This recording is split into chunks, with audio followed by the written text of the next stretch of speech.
Hey y'all, this is AL Thick Madame, and this is the third episode of season 2 for She's Gotta Have It. So, this episode started off with Nola being at home and her feelings. She is, you could tell she is visibly hurt, sad, all the things that embody someone who has been in the process of a breakup with someone. So, she got up and she went all around the house and she took everything that is a reminder of her ex and her ex's child and put it in a crate.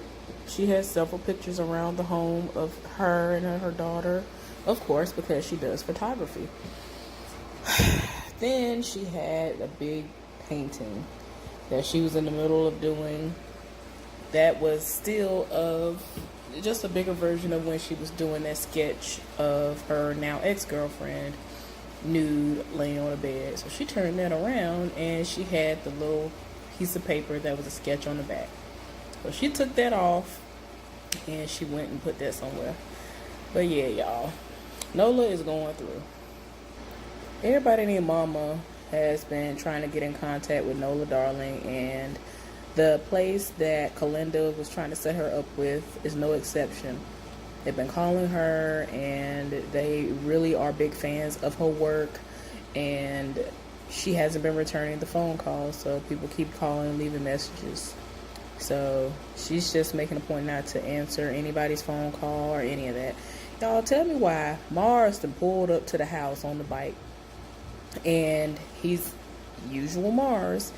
He forgot where he put his keys. He either lost them for real or he actually left them in Nola's apartment. So Nola's at the house sulking, and Mars ends up knocking on the door and basically telling her through the door that he has misplaced the keys or lost them, and if he did lose them, that he got her, meaning that he's gonna replace them. So she told him to get away and all that because she's in her feelings. She don't want to hear nobody talking about it. So I told y'all before that I was confused about the situation with Mars's sister, as far as her getting evicted. So what happened was they found out that their mother wasn't living there. She was the leaseholder, and they had been paying the rent or whatever. So their mama really is in Puerto Rico, and so I guess she told them what the situation was, and she was like, look, where I live at, we got a lot of room. This house is huge. Y'all could just come here.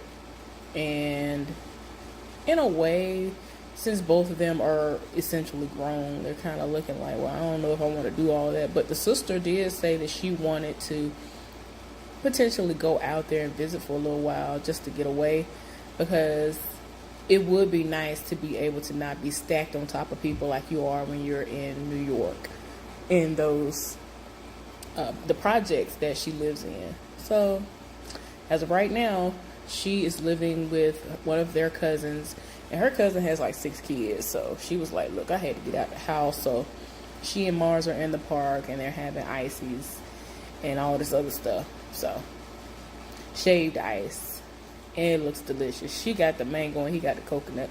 That dang mango look good.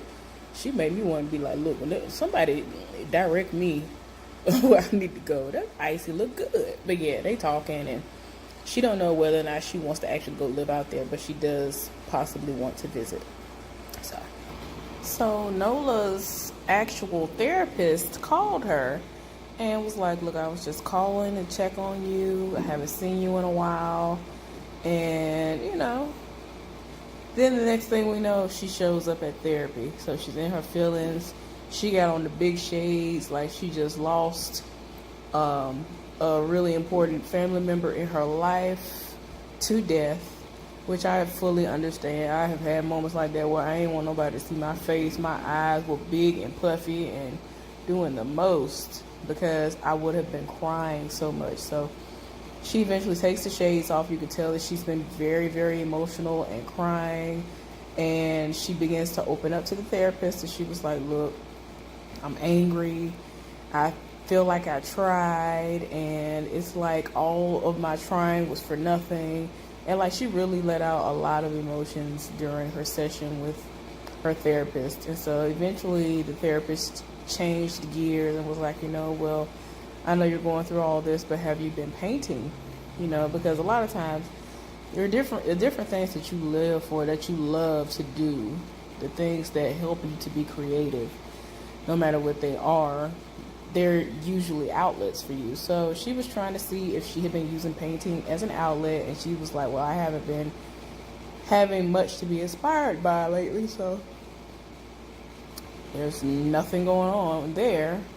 So, she was like, well, I know you want to make money, you want to do all these different things. And she told her about the offer and the different things that was going on that Kalinda was setting up for her. And she was like, well, I don't know if I want to do it because I just feel like they want to profit off of my pain. And so she was like, I like this one particular painting that somebody did, and I connected to that painting, but it's something that was there and it's theirs, but they sold it. You know what I'm saying? It was very personal, but it was something that they profited off of. They were able to sell the painting and they profited themselves off of it. So, she made a very good point, and Nola ended up, laughing a little bit. And so she was like, I'm thinking about it, I guess, I don't know how that's going to go. So, y'all, Jamie is sitting up here playing detective. Like, he really riding around here in dark clothing across the street and trailing his wife. And ever since he saw that Cartier box with that necklace in it, he has been apparently just trailing his wife, trying to see what's going on. And when he has called her, she won't answer the phone after she met up with Nola that day. So she was like, if it's not about our son, I ain't got nothing to talk to you about. And then she proceeded to send another text message that said, you want somebody to talk to, maybe you should call Nola or something like that. I was like, oh God, you done went all the way off. And he hadn't had any deals with her in I don't know how long. So that was crazy. I was just like, girl, you done went all the way off, y'all. But anyway, he's trailing her this day. And, especially since he knows that she's dealing with somebody in some manner way more than enough for this person to buy you expensive jewelry. Oh, okay. So he done trailed this heifer to a hotel. The man who she cheating with, or whatever you want to say, he's screwing her. He done came to the vehicle that she was being driven in to retrieve her from the vehicle and walked her into the hotel. Now, he had his hand right above the butt cheeks, and basically on the top of the butt cheeks, the shelf part, if she had a shelf. Yeah, they were doing the most, and then they ended up showing them having sex, and I was just like, y'all doing the most. No. So, as I should have already known, Kalinda was sitting up here fraternizing with the enemy, meaning that man who was over the Amistad group, who everybody was booing last time we were on this subject. Anyway, she's at the headquarters right now, and he popped up, and so she was happy to see him. She had gotten a new receptionist, and I think the receptionist announced that he was there, and she came out and she greeted him, and I'm like, girl, you're doing a little bit too much for me. So apparently they're an item, but it's complicated, and he got in his feelings because something came out basically talking negative about the Amistad group and all this other stuff, because a lot of people are not here for it. They're just not. And he in his feelings. And so she was like, look, I ain't know Nola had nothing to do with this. I'm just not hearing about this, but I will fix this, and it'll be something that'll be fixed from here on out. And so she goes on to, he in his feelings, and so he about to leave. And so she was like, I'm more than just the community outreach person, right? And he was like, well, that's up to you. And I'm looking like, bruh, sir, whatever. If you don't get somewhere and sit down. But she doing the most. And then she gonna come back in, and the receptionist is looking at her like she wasn't looking at her in a shady way, in my opinion. She was just looking at her, and then she gonna ask her, what are you looking at? I wanted to slap her through the screen. Like, girl, if you don't get somewhere and sit down. The girl was like nothing and continued to look somewhere else. So Mars does not live with Nola anymore. He is going to be going to where Kalinda lives and staying there a few days out of the week, so he says. I don't know how he's going to do that, but anyway, he done popped up at Nola's house, and he was supposed to be returning the key, but since he doesn't have it because he lost it, he did give her some money from Uber Eats. That's what he does now to make some money from his tips. So he does Uber Eats, and so he gave her some money from that. And so she was like, okay, is that all you wanted? Because she was coming in. He literally was in the hallway asleep. And I'm just like, sir. But anyway, he was like, well, I also wanted to know if I can come in and get the rest of my stuff. So she was like, yeah, sure, why not? So he came in. She had already redecorated, and she had all his stuff in a pile. And he was like, well, you know, since I have my bike, I'm not going to be able to fit all my stuff on my bike, so can I come out? Can I come back, you know, from time to time and get the rest of my stuff? And so she was like, sure. So, you know, apparently she told him what was going on with her. And, you know, he gave her a little speech and told her that, you know, if anybody doesn't see the beauty in her, then, you know, there's something wrong with them. And, you know, what he said was really sweet. So she was in her feelings already anyway. And so she cried a little bit. She was like, thank you so much. And then they embraced, and he got a boner. And so she was like, Mars. And he was like, look, I wasn't trying to do all that. I can't help it or whatever. Y'all, I cannot. So he was like, he turned his whole body away from her and was like, you know, can I go to your bathroom? Can I use your bathroom? And so she was like, yeah. And so if I can die, Mars be killing me. Mars is really a mess. Nola finally decided to return the phone call of the woman who had been calling her from, what is it called? U-Wave or whatever it's called. She finally returned her phone call, and so she ended up meeting up with her. And the woman let her know, like, look, I'm not just blowing smoke up your behind. I really am a fan. And eventually said, I'm the only person of color working at this place. And I told them I have to be at this meeting. If nobody else was going to come, whether anybody else was going to come or not, I had to be present to meet you. So she let her know she loves her work and all this other stuff. And hopefully they can build this relationship, this business relationship or whatever. And so the concept that she presented to her was something that Nola had already done. And so she looked at her. She was like, you're not feeling it, are you, or whatever. So she was like, you know, But y'all, anyway, things are looking up for her. And I'm glad that she did call the woman back. Because I'm like, girl, you ain't got no prospects outside of the ones that you keep ignoring. So get out your feelings for the moment and get you some money. But like I just said a few moments ago, Mars and Kalinda are going to be living together a couple of times a week, if that really is what it's going to be. But anyway, he done brought like 4-5 duffel bags with like Jordans and things in it or whatever. And, you know, he even knows about the situation with the dude. And so he was like, you still screwing him? And, you know, he was like, because of him, I ain't got nowhere to work, I ain't got nowhere to live, and all this other stuff. I'm like, oh, gosh. And so she was like, do you want somewhere to sleep? Do you want somewhere to stay or not? Like, I'm like, oh, gosh. So it's just too much. So they're having their moments, and she's just looking at him like, you better be glad. Nola ended up meeting up with Greer, and they're watching someone do this welding artwork. And I'm like, okay, who is this? So, you know, if you're a welder, you have, especially if you're doing the stuff that she was doing. She had on the whole, I done gave it away now anyway. There was a woman who was welding. She's doing some kind of art with metal, and she had on this whole suit. She had the gloves that, you know, help against all the heat and the little pieces that fly off. Like, y'all, I ain't never been here for none of that stuff. My daddy will weld something in a heartbeat, and I'd be looking at him like, and he don't care if stuff like pop off and pop onto him. I ain't got time. But so the girl, you know, she let her little, you know, thing up, the protective gear up, and we see it's a woman. She took that thing. That woman is gorgeous. Like, I mean, I know a lot of people, if anybody mentions her from this, they're going to compare her to Amber Rose, you know, because of her haircut and her skin tone or whatever. But the woman actually is gorgeous. And so she ended up getting a phone call, and it was about some more metal. And so she excused herself and went to the phone call. So Then Nola and Greer began to talk a little bit, and he could tell that she was kind of spaced out or whatever. And so she was like, ain't nothing going on or whatever, which we all know is a lie. So stop, girl. I don't know why she did that.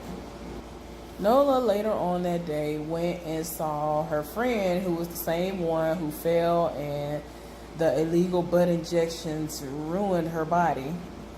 And she's a shampoo girl. I neglected to mention that with the last episode. When they were going around the room, when they were drinking, having their little girls' time, she said that, I have some good news to share. I'm trying to do better. I'm trying to work my way up to something better. And she said that where she's going is a stepping stone. And she's basically a shampoo girl at some salon. So that's where she is at this moment. Having a moment with Nola, getting her hair shampooed and, her roots conditioned or whatever, because she put some tea tree oil on it and all that stuff. So she's talking to her, and her daughter's there, because I kept seeing the child. I said, I bet that's her daughter.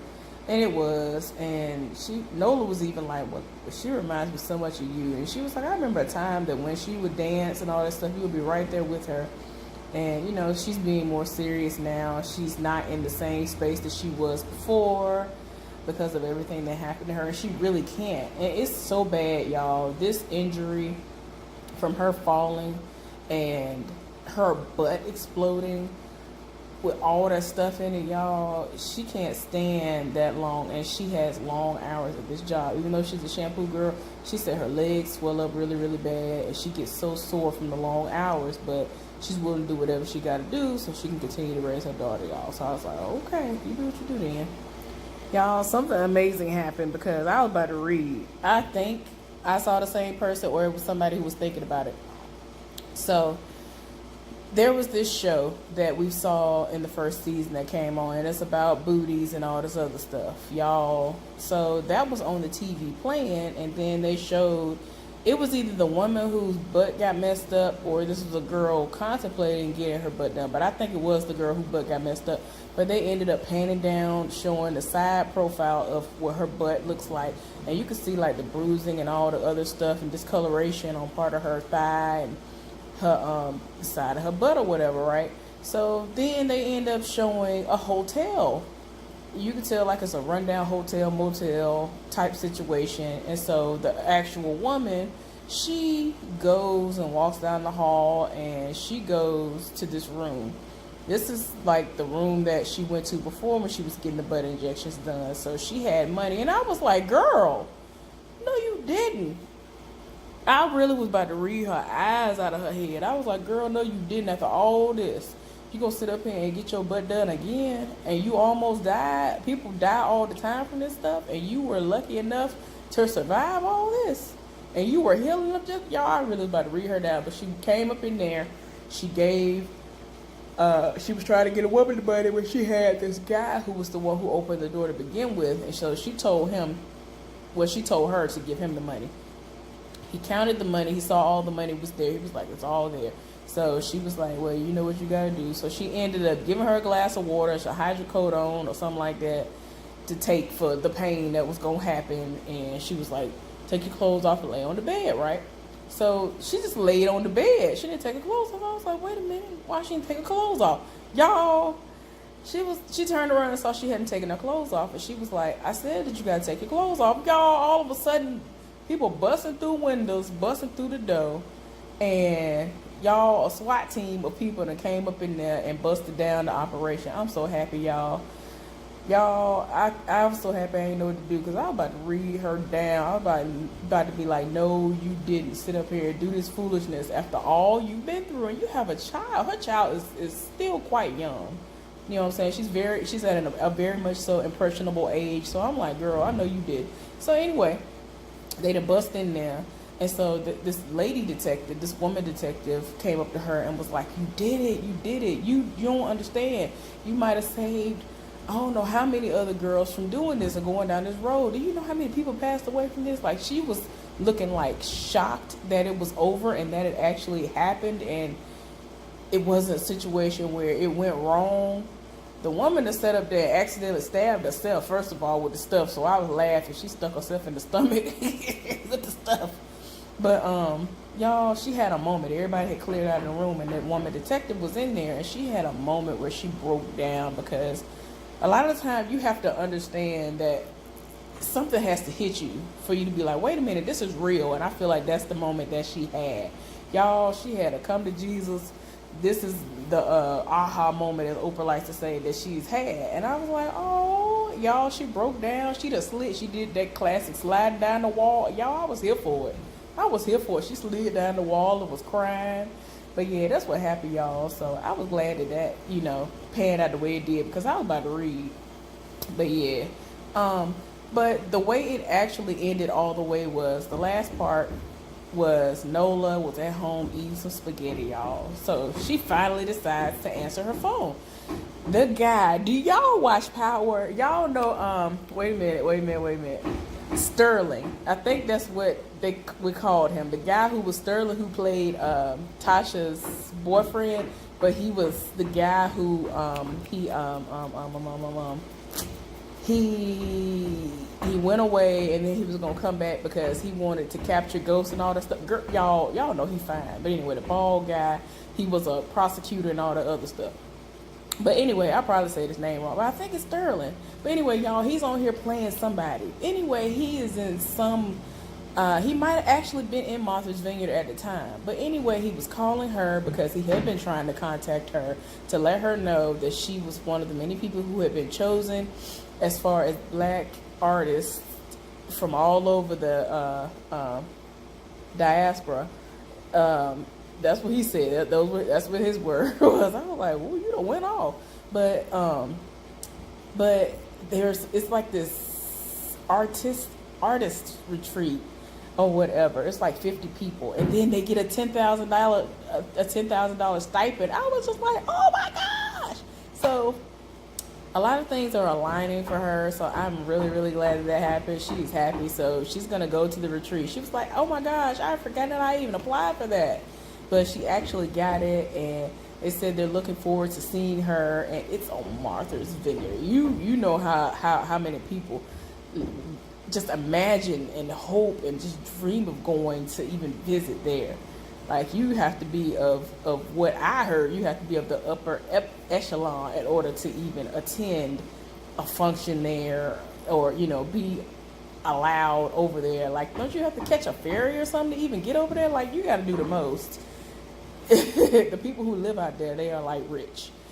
But yeah, it's a lot. I'm happy for her, y'all. So y'all let me know what y'all thought about this episode down in the comment section. You can like this if you want to, subscribe if you want to. Anyway, I don't know if I'm gonna continue on today, but I am gonna be doing continuous recaps on this. So anyway, today's Memorial Day, so y'all be safe out there, and I'll see y'all on the next one. Bye.